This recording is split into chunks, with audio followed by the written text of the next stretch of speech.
Hi everyone, Ohio State Senator Ken Smith here. Welcome to In Case You Missed It State House Edition, Other People's Money Edition for the week ending June 28th. The GOP did it. For the first time in 24 years, Ohio Republicans passed such a lopsided and destructive budget, not one single Democrat voted for it. There's plenty of bad things included in this budget, and we have a lot of material to try to cover to explain it all through these weekly updates. But let's start with a provision in the new budget that lets billionaires build a new stadium using other people's money. The Republican plan is to tap into a pool of money that are unclaimed funds, which are things like consumer refunds or extra bank balances. These are dollars that tried to be returned to a consumer, but that consumer may not know they exist. The total of this fund in Ohio is $4.8 billion.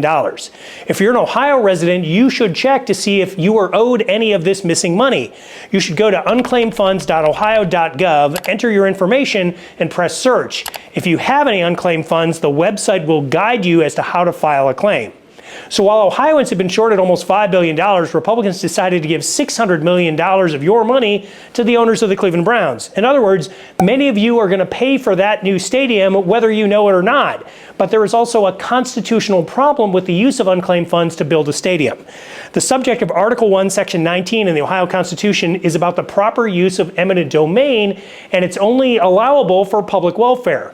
And the only use that is actually written in the Constitution as an acceptable reason for taking private property is the repair of roads. But besides repairing roads, what are other uses of $600 million that would actually advance the public welfare? How about restoring H2O Ohio funding to keep Lake Erie clean, increase public library funding, provide continuous Medicaid enrollment for Ohio kids under the age of 3, fund child cancer research, and fully fund Ohio food banks? Or we could feed all Ohio school kids breakfast and lunch and restore mental health support for students. Or we could increase the local government fund.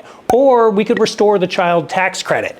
Any of these uses of $600 million would be more in line with advancing the public welfare than building a new football stadium, especially if we're using other people's money. I'm Ohio State Senator Ken Smith, and that's In Case You Missed It State House Edition, Other People's Money Edition for the week ending June 28th.